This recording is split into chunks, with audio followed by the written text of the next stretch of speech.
وتلك الأمثال نضربها للناس لعلهم يتفكرون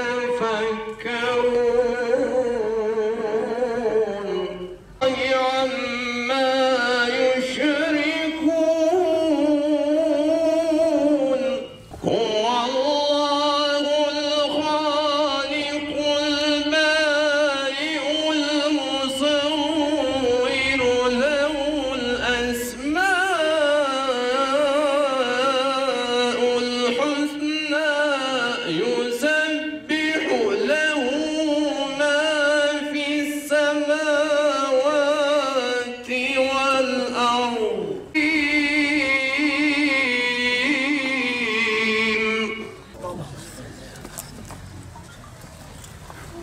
حمد رب عالم رب صلاة و سلام لسر حضرت محمد فخر کائنات که جهان سر بر سلام لسر اوهان اکبری وان تا دمشن ری پیغمبر آدا شهید صلاحات دمشن سر وان پیش لسر وان پیش لسر بتواب انشالله من تب خیرات من سر چاوا راحت خدای و گر راضی به از نهاد کم چی وانج وارا پیش او کانا او حالا کو خدای گوتی بتاقی او کانا او بتاقی اب او کانا ورم بتاقی بود شفرات بود عبادات تکرن طاعت تکرن نمین نافله تکرن روزه نافله تکرن جاقی فقیر و فقارا رجی او کانا ولی وقفه که بود دوشتو بود شخص بود فقیر ندید مال وان تثبیت کردن بانا حواله خود کرده گو ور فقیرک نظره نار یارده بکن قطعات تساكن جدري خدي تعالى جهد كر جهاد كر چه كفره چه ظلمه چه طاغوت نصره خدا ندانین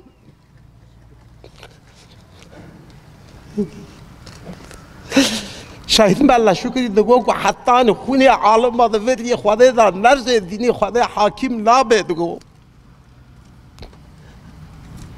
خونا خواجد وری دا رجال از که جاقی وارا چی ببیشم تاملک خونی خواب نوی سوا خدا تعالی رجال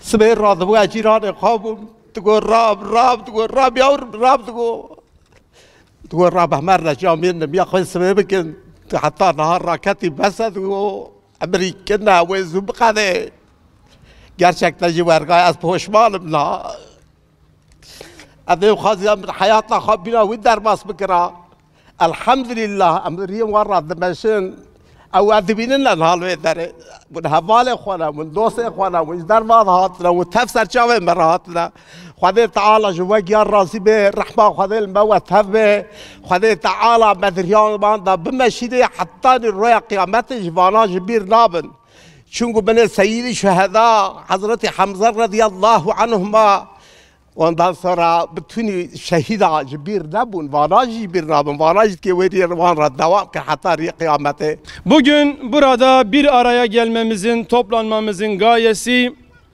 yıllar önce bu topraklarda İslam için, Allah'ın dini için, Kur'an'ın susmaması için, bu topraklarda imanın devam etmesi için, İslam'ın bu topraklarda hayatiyetini devam etmesi için aziz canlarını, aziz kanlarını feda eden iki üstadımızın, iki seydamızın, iki büyük peygamber varisinin şehadet yıl dönümlerini idrak etmek, onları hayır ile yad etmek için bir araya gelmişiz. Şehitlerin mezarının başına gelmek değerli kardeşlerim, sıradan vefat etmiş bir ölünün mezarının başına gitmek gibi değildir. Bizler buraya şehitlerin davasına sahip çıktığımızı, uğrunda aziz kanlarını verdikleri o müthiş davalarının sönmediğini, bize emanet olarak bırakılan bayraklarını yere düşürmediğimizi ve bugüne kadar bu mücadeleyi sürdürdüğümüzü ve bundan sonra da onların aziz kanlarını uğruna döktükleri bu mübarek ve aziz davayı, bu büyük davayı bundan sonraki nesillere aynen onlar gibi gerektiğinde canımızı ve kanımızı vererek bir sonraki nesle aktaracağımıza dair şehitlere söz vermeye geldik. Kalu bela'nın cevabı Allah yolunda verdiğimiz sözü kanımızla ispatlamaktır. İşte şehit Molla Şükrü ve Molla Muhyiddin Allah'a verdikleri sözde durdular. Allah onları öyle tabir ediyor. Ve minhum men yentazir. Diyor bir kısmı da sözlerini, adaklarını yerine getirmeyi bekliyorlar. İnanıyorum ki bunlar da sizlersiniz. Buradaki her bir ağabeyim, her bir kardeşim Allah'a verdiği sözü yerine getirmek için Şehit Molla Şükrü ve Şehit Molla Muhyiddin gibi bu adağını yerine getirmek için her birinizin sırasını beklediğini, yeri, zamanı ve vakti geldiğinde bu aziz dava uğruna kanınızı, canınızı, bütün sevdiklerinizi seve seve feda edeceğinden hiçbirimizin şüphesi yoktur. Şehitler kervanı hiçbir zaman durmuyor. Şehitler kervanı durmasın diye her zaman dua etmeliyiz. Çünkü şehitler kervanının durduğu gün, şehadet mektebi talebesiz kaldığı gün, ümmetin helak olacağı gündür. Ümmetin zilleti yaşayacağı gündür. Ümmetin ezileceği gündür. Bugün bunun tablosunu da görüyoruz. Bu mektep hiç kapanmamalı. Allah'a hamdolsun. Bugüne kadar bu mektep hiç kapanmamıştır. En son coğrafyamızdaki şehidimiz, şehit saadetimizi secde halindeyken yine Allah'a kurban verdik. Biz buradan Şehit Molla Şükrü'ye, Şehit Molla Muhyiddin'e müjdeler veriyoruz. Açtığınız şehadet mektebi asla kapanmıyor.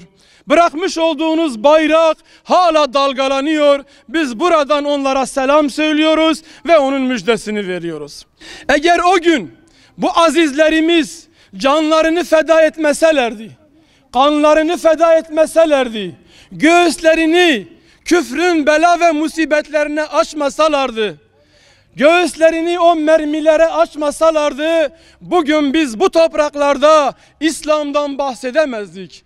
Kur'an'dan bahsedemezdik. Alınlarımız secdeyle buluşmazdı. Nesillerimiz, evlatlarımız, ciğerparelerimiz bugün Allah'ı tanımazdı.